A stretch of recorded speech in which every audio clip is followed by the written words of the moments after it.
Welcome to a discussion about two popular stimulants in the supplement world, caffeine and the Theacrine.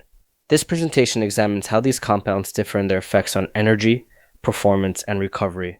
Many pre-workout formulas now combine caffeine, a familiar morning kickstarter, with the Theacrine, a lesser-known alkaloid advertised as providing a smoother and longer-lasting lift. We will compare the science and practical implications so you can make an informed decision about which stimulant fits your training goals. By the end, you will understand the strengths and limitations of each compound and how to use them responsibly. Caffeine delivers a quick surge of alertness that peaks within about an hour. This rapid onset is one reason so many athletes and gym goers rely on their morning coffee or energy drink to feel ready for exercise. The Theacrine, on the other hand, is promoted as a compound that provides a more gradual uplift without the sharp crash sometimes associated with caffeine. Its effects are said to build more slowly and persist longer. In this section, we will discuss whether these marketing claims hold up and what the implications are for your training and overall energy management. In recent years, many supplement companies have begun pairing caffeine with the Theacrine in so-called clean energy blends. The promise of smoother energy and better focus is appealing, but before replacing your usual coffee with a new compound, it is wise to examine the available evidence. We will look at how each stimulant functions in the body, the research on performance outcomes, and the trade-offs to consider. Performance is not just about how a stimulant makes you feel in the moment, it is also about how it affects endurance, strength, focus, and recovery over the course of a workout and beyond. Caffeine belongs to a class of compounds called methylxanthines and easily crosses the blood-brain barrier. Once inside the brain, it blocks adenosine receptors. Adenosine is a neurotransmitter that promotes relaxation and sleepiness. When its action is blocked, you feel more alert and awake. This antagonism also leads to increased levels of dopamine and norepinephrine, neurotransmitters involved in motivation and arousal. These changes help explain caffeine's rapid kick and its broad utility across endurance sports, strength training, and even mental tasks. Understanding this mechanism also highlights why tolerance can develop and why careful dosing is important. Caffeine is one of the most studied ergogenic aids.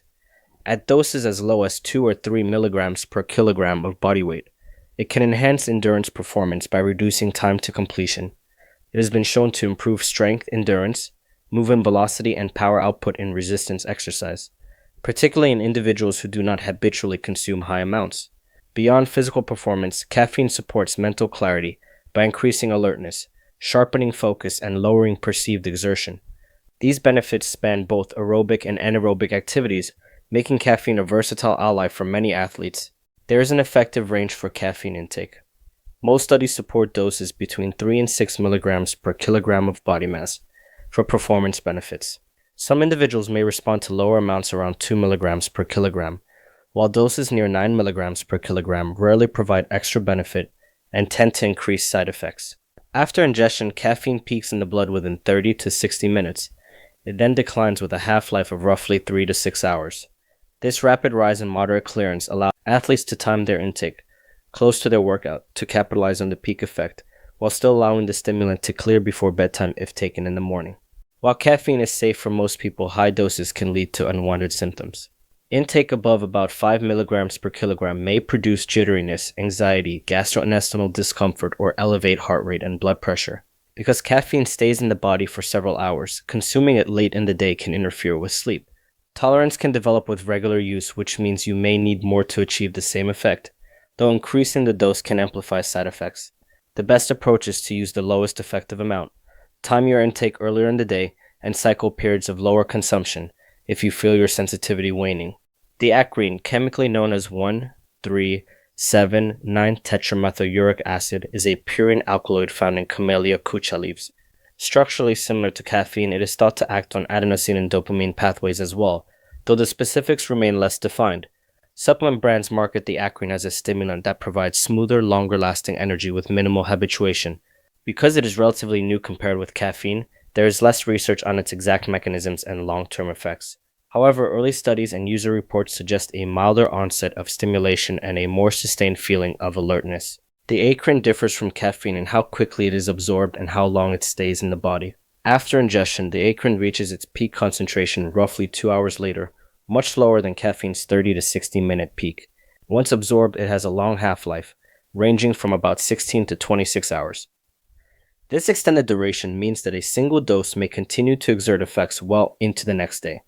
While this prolonged presence may provide a lasting sense of energy, it also means the acrine can interfere with sleep if taken too late. Understanding this slow onset and long half-life helps you plan the timing of your dose to match your daily schedule. As safety studies have evaluated the acrine at daily intakes up to 300 milligrams for periods of up to 8 weeks and have not reported negative effects on blood pressure, heart rate, or common clinical markers in healthy adults. Some early trials found that the acrine improved self-reported measures of energy, focus, and arousal. However, objective improvements in physical performance or cognitive measures tend to appear only when the acrine is combined with caffeine. Claims of lower habituation are promising but rest on limited evidence. More long-term research is needed to confirm whether the acrine truly avoids the tolerance issues seen with regular caffeine use. The performance research on the acrine is mixed. In one study involving resistance-trained men, a 300 milligram dose of a branded Theacrine product was given alone and in combination with caffeine. Neither condition improved strength, endurance, or power compared with placebo. Caffeine alone, however, increased feelings of energy, motivation, and focus. Other small trials report that the Theacrine enhances subjective feelings of energy and focus, but does not produce significant changes in cognitive tasks or cardiovascular measures. Overall, the current body of evidence suggests that while you may feel more alert, the Theacrine on its own may not translate into measurable performance gains. Comparing caffeine and the Theacrine reveals several important distinctions. Caffeine acts quickly, reaching peak levels within an hour and clearing from the body in a matter of hours. This quick turnover provides a sharp, predictable surge of energy. The Theacrine, by contrast, rises slowly and lingers much longer. Its energy feels often described as smoother and more sustained, but this slower pharmacokinetic profile means the stimulant remains in your system well into the next day. Evidence for caffeine's performance benefits is robust. It consistently improves endurance, strength endurance, and mental focus. The Theacrine's performance data are limited and mostly point to subjective benefits with inconsistent objective improvements. People also worry about habituation. Caffeine tolerance builds with frequent use, whereas the Theacrine is marketed as having lower habituation, but the proof is sparse. Sleep risk is higher with the Theacrine because of its long half-life.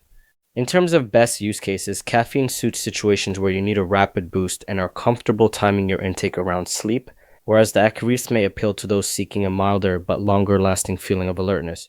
The idea of combining caffeine with the Theacrine arises from the desire to harness the fast onset of caffeine and the long duration of the Theacrine. Supplement marketing often suggests that pairing these two stimulants will deliver a smoother energy curve and heightened cognition, without the crash associated with caffeine alone. Because the Theacrine builds more slowly and stays active longer, it could theoretically prolong stimulation and decrease the steep fall-off that some people experience when caffeine wears off. However, theoretical synergy does not equal proven performance. We need controlled studies to determine whether this stack offers benefits beyond what caffeine alone can deliver. Initial studies examining caffeine plus the Theacrine have focused on subjective feelings rather than hard performance metrics. Participants report greater feelings of energy, focus, and motivation when taking both stimulants compared with caffeine alone or a placebo. However, when researchers measure objective outcomes such as cognitive performance, heart rate, and blood pressure, they find little difference between the combination and caffeine alone. It is important to remember that combining two stimulants increases the total stimulant burden on your body. This can heighten the risk of sleep disruption, gastrointestinal discomfort, or other side effects. If you do choose to experiment with stacking, start with conservative doses and avoid late-day use to protect your sleep. Caffeine dosing should generally fall between 3 and 6 milligrams per kilogram of body weight. For a 70-kilogram person, that translates to roughly 200 to 400 milligrams.